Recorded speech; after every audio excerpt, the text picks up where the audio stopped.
Hi. For my topic, I chose to talk about how women are specifically marginalized in gaming. I chose this topic because as a person who enjoys online gaming, I can currently experience secondhand interactions between male and female gamers that are inherently discriminatory. Some examples of these would just be male gamers telling a female gamer to leave just because they heard their voice. Through the theoretical lens of feminist standpoint theory, I, I'm learning about these experiences that show how women are discouraged and to engage in self-performance as there is stigma and rhetoric that does not allow them to advance in gaming. Through data collection of interactions of people over social media, I am able to portray accurate examination of the current rhetoric and stigma girls in gaming experience. I focus on a specific person who has been trending in the past months to serve as a control or primary sample size. Nadia is a girl gamer who plays first-person shooter games. Those are games such as Call of Duty, which are typically violent and associated with male interaction. Comments on her Instagram and YouTube serve as my secondary sample size, which I collected around 19. Her experiences with these comments online help describe what it could be like for other gamer girls.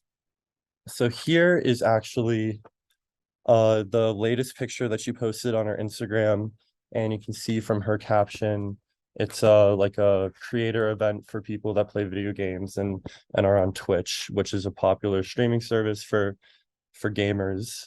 And you can just see that the some of the top comments um that have the most interaction with other people are these kind of hurtful, kind of like cyberbullying comments. Um Snapchat Bitmoji build is based off of a meme of some sort, just basically making fun of the way that she looks. And there's a lot of speculation. A lot of people are basically saying that she uses software that helps her cheat to make her better. So there's people already discrediting her, her achievements, her being good at a game. And yeah, so these are just a continuation of some of these Instagram comments. You can see, some of the likes are ranging from, hundreds to, almost half a thousand. So we're going to keep moving. So now this is some of the interactions that she's having on her YouTube page. And this is just one of her, most recent YouTube posts where she's playing a new Call of Duty game.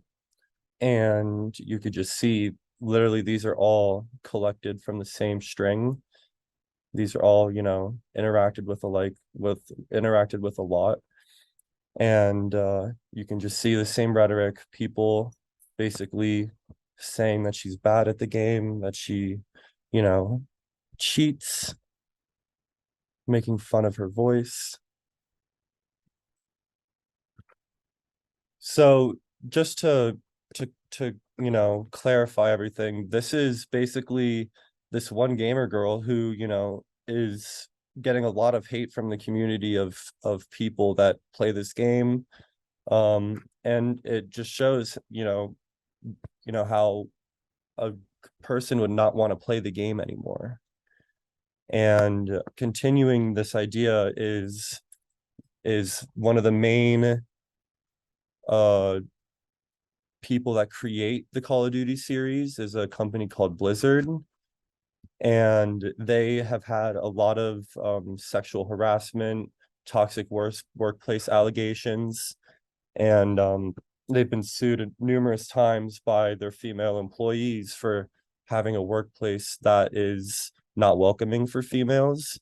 And these are just a few of the most recent Twitter comments or posts that people have made, kind of addressing the most recent allegations.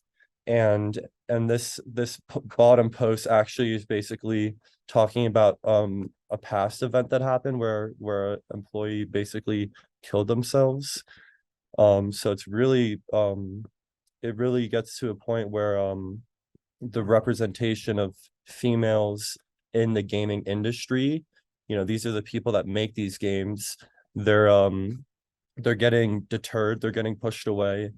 And this further enforces how a male, a male run industry is going to perpetuate a male kind of only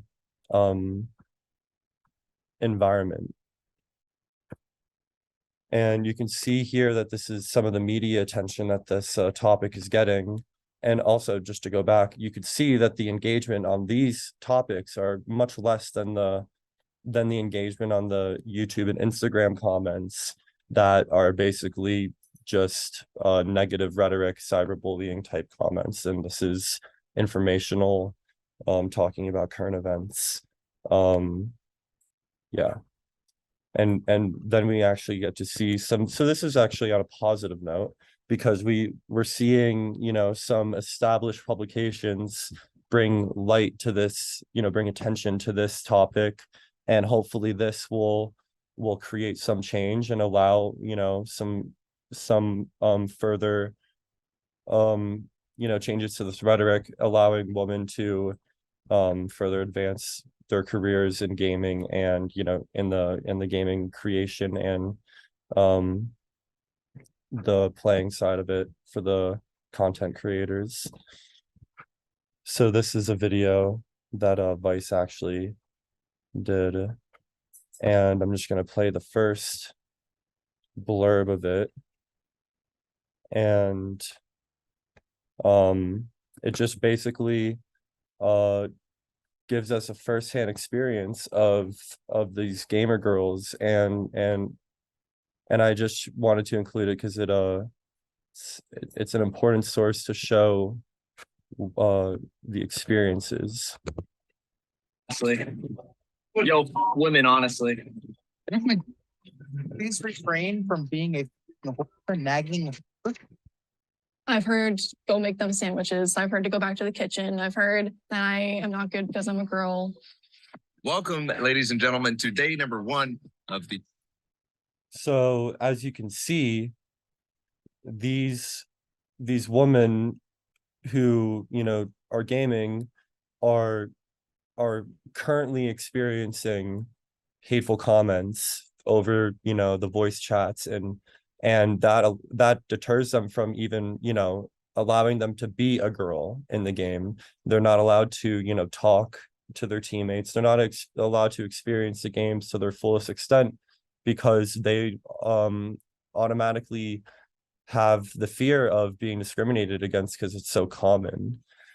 So the feminist standpoint theory has definitely helped prove that there's definitely discrimination in the field of gaming. And some of these, so this quote from Shaw here: a male perspective continues to dominate most organizations, such as gaming. As feminist theory has critiqued, dominant discourses remain as such because marginalized voices are excluded, histories of outsiders are forgotten, and those with access to the means of cultural production define culture. Digital tools allow groups to produce new forms of knowledge and posit counter discourses in ways that can and has spread widely.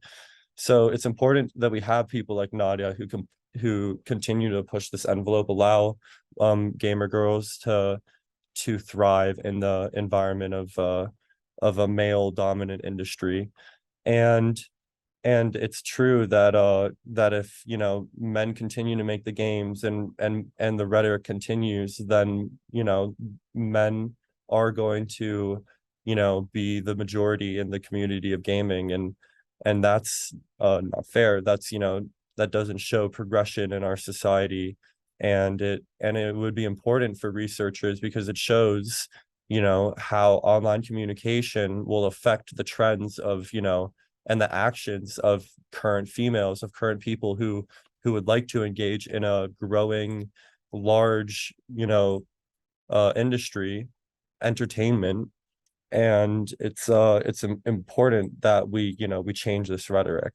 And through the feminist standpoint theory, I think we're able to get a very strong qualitative assessment of where our current evaluation of our rhetoric is, and it's not good. So we need to continue to make changes and continue to encourage content creators like Nadia and encourage just the everyday gamer girl. So the goal is through experiences women have on video games, people will learn that there's real discrimination, and through education, there will be reform in the way people act and communicate in video games. For the ethics of this project, I focused on the data collection on public domains.